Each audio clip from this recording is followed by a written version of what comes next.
اعوذ باللہ من الشیطان الرجیم، میں پناہ مانگتا ہوں اللہ کی شیطان مردود سے۔ بسم اللہ الرحمن الرحیم، شروع کرتا ہوں اللہ کے نام سے جو بڑا مہربان نہایت ہی رحم والا ہے۔ ومن اظلم ممن منع مساجد اللہ ان یذکر فیہا اسمہ وسعی فی خرابها أولئك ما كان لهم أن يدخلوها إلا خائفين لهم في الدنيا خزي ولهم في الآخرة عذاب عظيم۔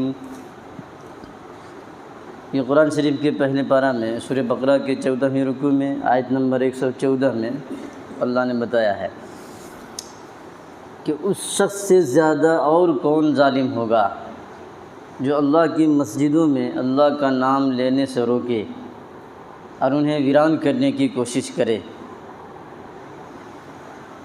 اللہ کا نام مسجد میں نہیں لینے دے۔ اللہ کا نام بولے تو خالی نام نہیں، عبادت، نماز، ذکر، قرآن کی تلاوت، ایسے کام کرنے سے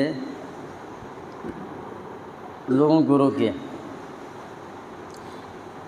حضور پاک صلی اللہ علیہ وسلم اور صحابہ کرام خانہ کعبہ میں نماز نہیں پڑھنے دیتے تھے کافر لوگ، ان کے لیے آیت نازل ہوئی ہے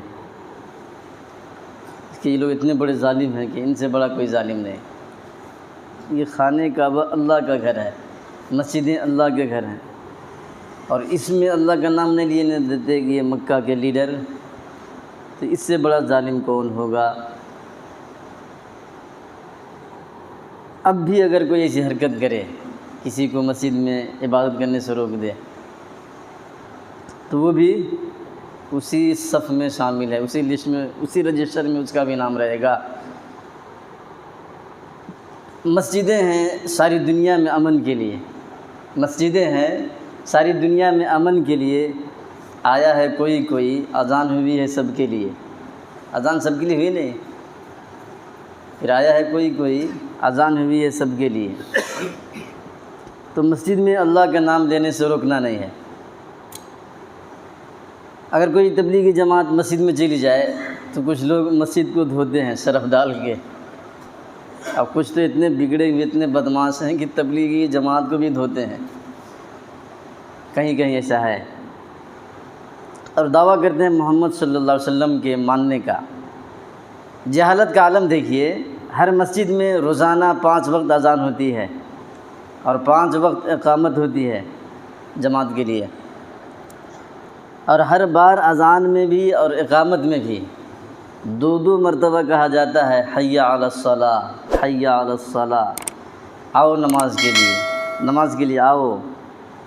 پورے 24 گھنٹے میں، 24 گھنٹے میں 20 مرتبہ مسجد میں یہ آواز لگائی جاتی ہے حی علی الصلاۃ کی، اور اسی مسجد میں اس قسم کے بعض جگہ بورڈ لگائے رہتے ہیں، یہاں دیوبندی نہیں آنا، یہاں اہل حدیث کے لوگ نہیں آنا، یہاں تبلیغی جماعت مت آنا، بورڈ لگا کے رکھتے ہیں۔ میں دیکھا ہوں اپنی آنکھوں سے ہم نے یہ بورڈ دیکھا ہے۔ تو اب ان دونوں میں سے ایک جہالت کی بات ہے۔ نماز کے لیے بلانا تو شریعت ہے، اذان دینا شریعت میں حکم ہے، مسجد میں اذان دو، لوگوں کو بلاؤ، تو اذان دینا شریعت ہے، اور بلانے کے بعد نماز نہیں پڑھنے دینا یہ جہالت ہے۔ سمجھ میں آ رہی بات؟ اذان دینا، نماز کے لیے بلانا یہ شریعت ہے، اور کوئی آ گیا تو اس کو نہیں پڑھنے دینا، بورڈ لگا دینا کہ تو یہاں نہیں آ سکتا، یہ جہالت ہے۔ قرآن شریف کے 21ویں پارہ میں سورہ احزاب کے 3 رکوع میں آیت نمبر 21 میں اللہ تعالیٰ ارشاد فرماتا ہے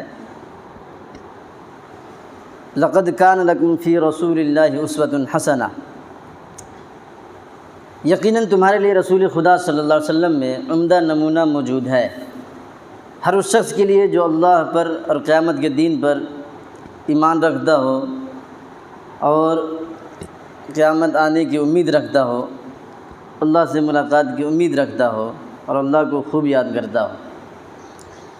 اس آیت شریفہ میں اس آیت کے اندر بہت بڑی دلیل ہے اس بات کی کہ حضور صلی اللہ علیہ وسلم کے تمام اقوال، افعال اور احوال اقتدا، پیروی اور تابعداری کے لائق ہیں۔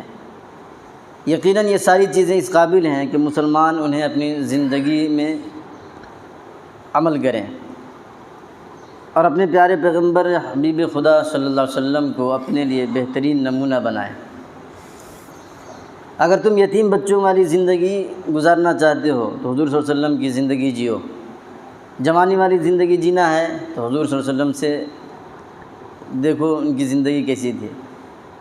منگنی والی، شادی والی زندگی جینا چاہو تو حضور صلی اللہ علیہ وسلم کی زندگی سے جیو۔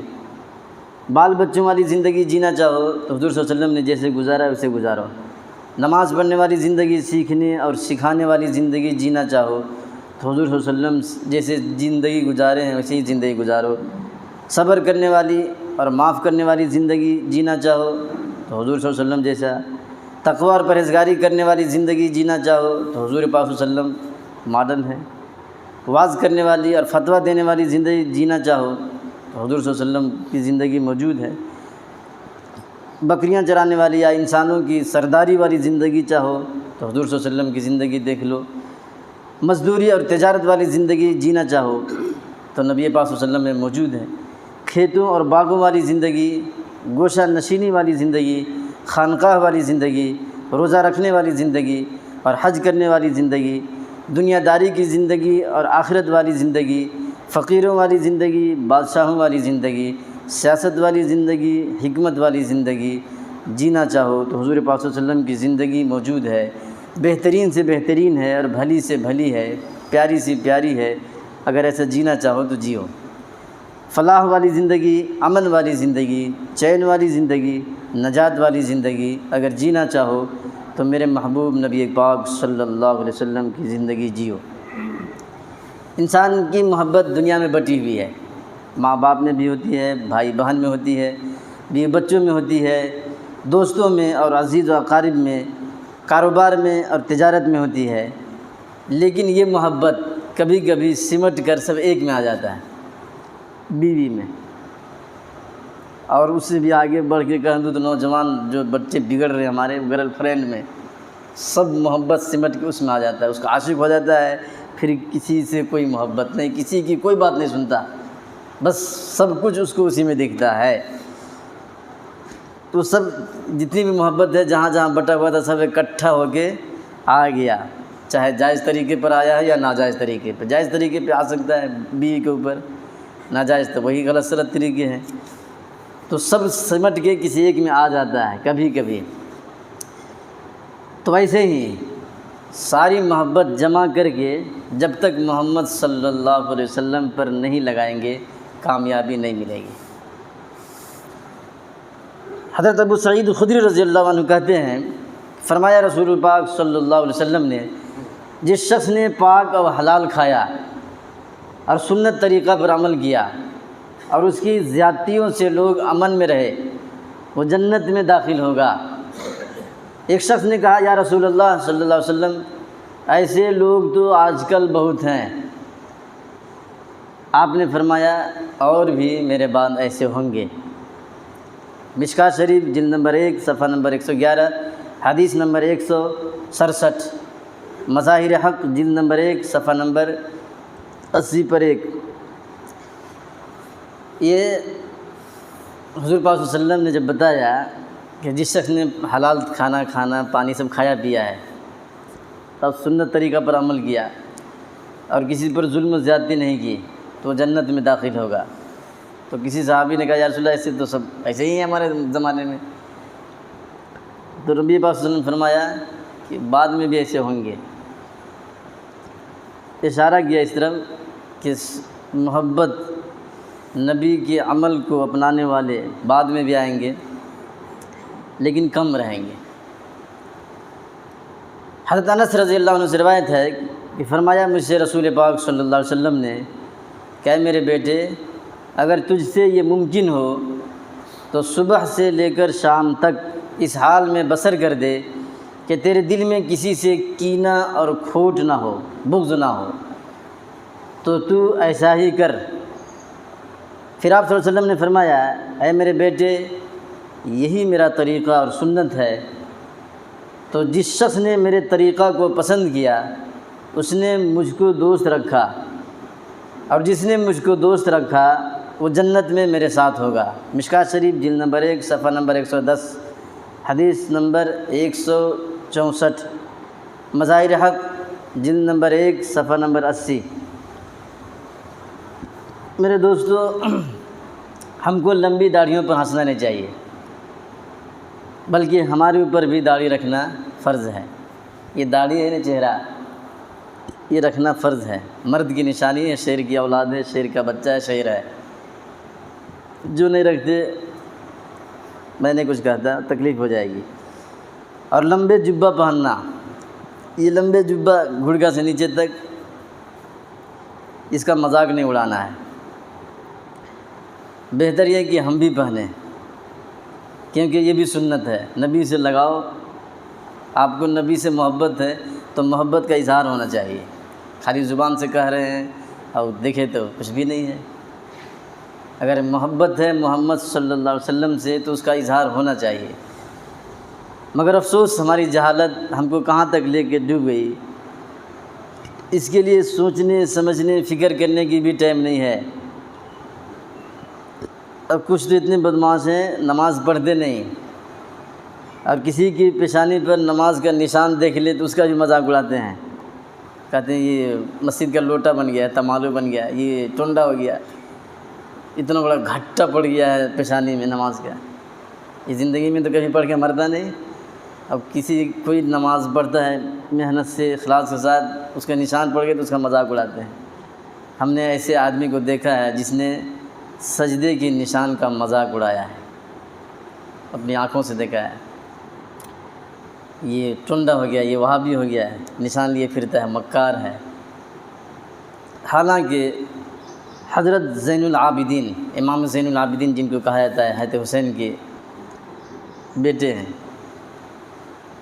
ان کی پیشانی میں سجدے کا نشان اتنا بڑا تھا اور کالا ایسا پڑ گیا تھا، اونٹ دیکھیں نا، اونٹ کے گھڑگے میں رہتا ہے، ویسا نشان ان کو یہاں پڑ گیا تھا۔ تو اس کا مذاق اڑانا چاہیے۔ وہ نماز ایسا پڑھتے تھے امام زین العابدین کہ گھر میں فرض نماز مسجد میں پڑھتے تھے بس، باقی سنت، واجب، وتر، نفل، چاش، اشراق، اوابین، تہجد جو بھی ہے سب گھر میں پڑھتے تھے۔